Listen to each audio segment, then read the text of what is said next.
assume that camera's focused in. I set it up over there by myself. I'm sitting in the dining room. My name's Robert Lustgraaf.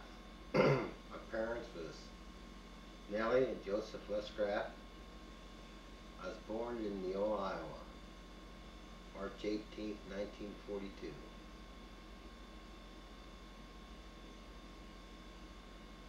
We lived on a little farm about 6 miles from Neola. Neola was a little town of about 1,000 population. I had 16 brothers and sisters, with myself was 17.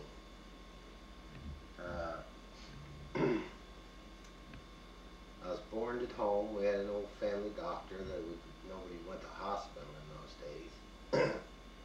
And my brothers and sisters was Daryl, was the youngest, Mary Jane, Janet, Richard, Marion, Gary, myself, Margie, Betty, Alberta, Carmelita, Marlo, and the 3 that deceased was Marceline, Cletus John, and Laverne. Back in those days, it did take a lot of the diseases you have now. You go to the hospital and they can cure them. But then meningitis or any little thing, that the kids died pretty easily at that time. The earliest that I can remember in my life was when I was probably 2 years old. I remember I had Cletus John was 1 year old at that time, and he was a year younger. And I remember when Mom weaned me from the bottle, I used to sneak in there when he was in his little playpen, and I'd get some toy and get him to play with that toy, then I'd sneak his bottle. And I remember hiding underneath Mother's bed and drinking that bottle. Of course, needless to say, it didn't take long for Mom to find me, get the bottle away from me, and give it back to him. But after that, I don't remember very much, probably until I was maybe 4 years old. And living out on the farm like that, there was no other kids to play with or other than our own family. But I had a sister Margie, who was the next, was 2 years older than I am. I and her was almost total playmates for one another. We did all exploring. We used to walk up and down the creeks for miles. And so she was who I played with, who I grew up with, that I most every day we went either bird hunting or we never wore shoes or anything. We went in the creek, and it was almost in the creek. We'd go up there for miles exploring. But I guess Dad on the farm, he worked on the farm at that time, and I remember he had a little Ford tractor that I could go up the road and the mailbox. We had a long lane. This is probably the second farm we moved to.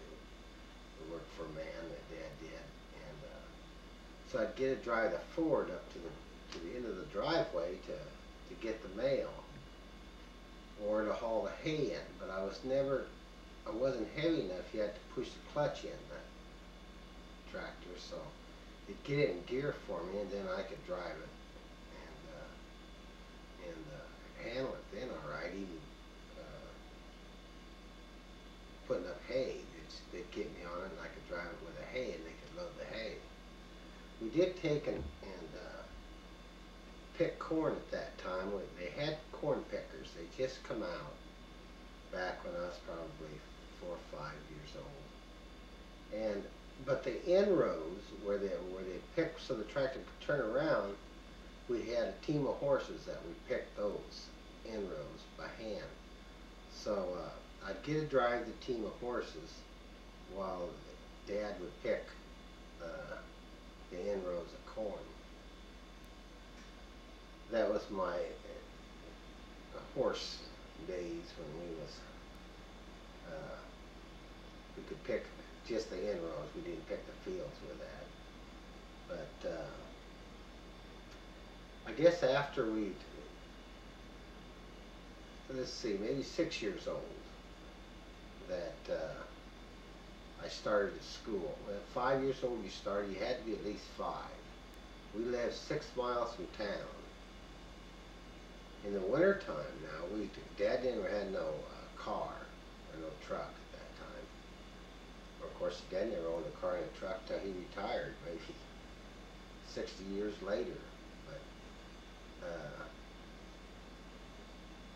we'd walk back and forth to school, which is fine in the summertime, but of course the wintertime in Iowa, the Midwest, it'd get 20 below zero. So you can imagine, I can remember walking home and there's culverts under the road where the water ran.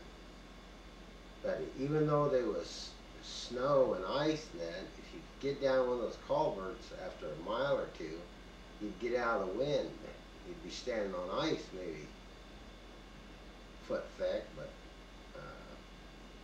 you could get a little breath of, get warm a little bit from your face and fingers. That time we had all the warm clothes. Mother made all of our clothes. She made the big heavy coats. There's of course all the shirts, and at that time the flour that we got, she made all of our bread come in flour sacks, and the flour sacks would always be designed with some print. So those flour sacks is what Mom made all of our shirts and clothes. But she'd take usually somebody's old coat and remake it into our heavy winter coats. She made our mittens, as you know, the gloves have fingers in them, but the mittens you just had a thumb and then all your fingers would be together, so they was a lot warmer when it's really cold. So we was dressed well and warm. The heat we had in the old house was wood stoves. We used to, Sunday we'd go to timber, and we'd take an axe and a crosscut saw, where 2 guys was one would be on each side, and we'd saw the dead wood down in the timber, the trees, and we'd have them in lengths of the limbs. We'd bring them back, and then through the week, Margie and I would lay these limbs on a sawhorse, and we'd saw them off in blocks. So after school at night, if we sawed for a couple of hours, it'd be enough to last for another day or so, and the next night we'd saw again the blocks off. But we never had no water. And the outside, we had an outside toilet, which is the old 2-holder that set outside, and we used the Sears and Roebuck catalog. It's a great big thick old catalog that we used to take the pages out, and that's what we used for toilet paper. We didn't have toilet paper then. Inside the house we had the old white porcelain pots that was set in the house, and then you'd dump them the next morning. You'd usually use those during the night after you went to bed, or otherwise you went out to the outhouse. The water, we had a windmill that was probably quarter of a mile up in the field, and we used cream cans. Used to be cans that was hold maybe about 10 to 15 gallons of water, milk, and that's what we hauled the water into the house. In the wintertime when it snowed, we used a sled. We'd set the cream can on and pull a sled up to the windmill, and the pump, we'd pump it full and bring it back to the house, and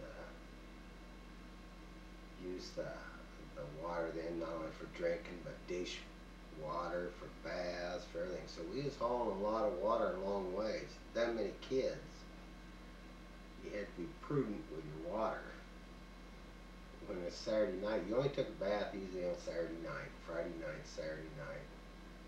In the afternoon, they'd taken the big old tubs, just a galvanized tub. Mom would give the little kids their bath first.